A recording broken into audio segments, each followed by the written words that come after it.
No grande debate da noite desta quinta-feira, 24, Coppola argumenta a respeito dos áudios que a Polícia Federal disponibilizou e foram mostrados pela Rede Globo durante o programa Fantástico. Caio cita também a matéria da Folha de São Paulo, afirmando que a delação de Mauro Cid foi coagida e o mesmo foi ameaçado de prisão. Em suma, os áudios liberados fortalecem a defesa de Jair Bolsonaro. Coppola, qual sua avaliação sobre estes áudios revelados? Eles alteram de alguma forma a defesa de Bolsonaro? Não, de forma alguma.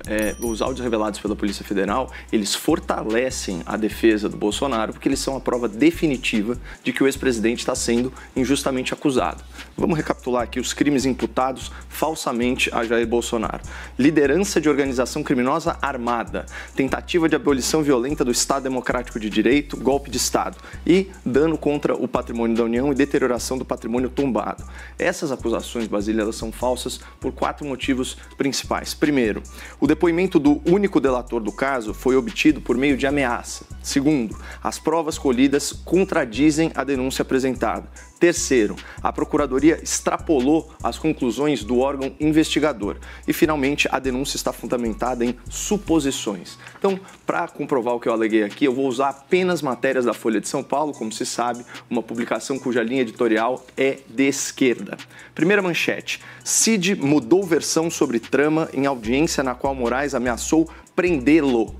Então, na ocasião, para contextualizar, a Veja vazou áudios privados do delator Mauro Cid, nos quais ele confidenciava para uma pessoa próxima que ele estava sendo pressionado para alterar o seu depoimento, incriminar Bolsonaro e participar aí da falsa narrativa do golpe. Depois do vazamento, o Alexandre de Moraes mandou prender o Mauro Cid preventivamente e alertou o investigado sobre os riscos para seu pai, sua esposa e sua filha. O Cid só foi solto depois de oferecer uma nova versão do seu depoimento, uma prática que o STF condena, que foi caracterizada aí pelo ministro Gilmar Mendes, a gente já falou disso, como tortura e coisa de pervertidos, e pelo ministro Dias Toffoli como o pau de arara do século XXI. Ou seja, a principal fonte de prova do processo é nula, porque ela foi obtida por meio de ameaça ou de tortura, para ficar nas expressões dos próprios ministros. Outras manchetes aqui da Folha. PGR, Procuradoria, omitiu falas de Mauro Cid que contrastam, que contradizem denúncia contra Bolsonaro. Outra, PGR turbina a acusação contra Bolsonaro com conclusões que nem mesmo a Polícia Federal bancou. O que isso significa, pessoal? Que o procurador, escolhido a dedo por Lula, ignorou todas as provas que desmentem a teoria do golpe. Mas ele foi além.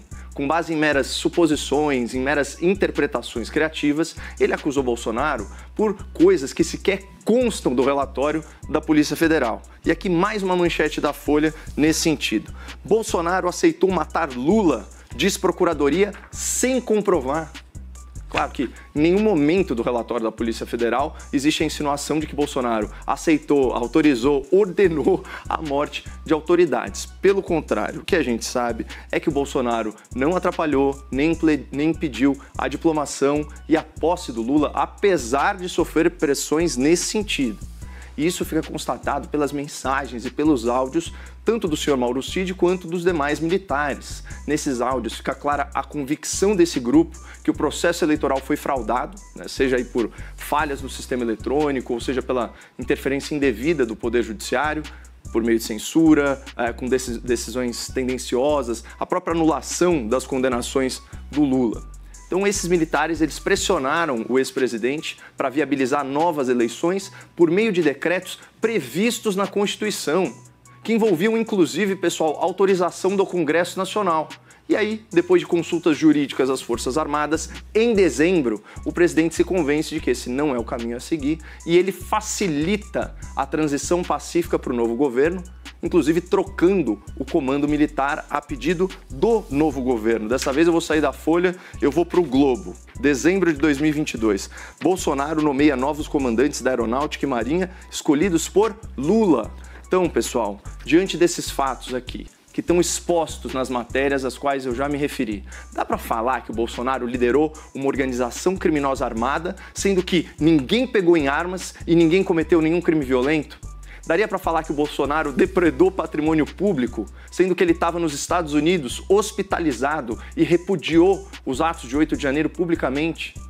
Dá para falar que ele tentou abolir o Estado de Direito, que ele tentou dar um golpe de Estado, se esses crimes só se consumam se houver emprego de violência ou de grave ameaça? É claro que não, Basílio. Essas acusações são fabricadas, elas são falsas. E quanto mais a gente sabe sobre o processo, mais se conclui pela inocência do ex-presidente.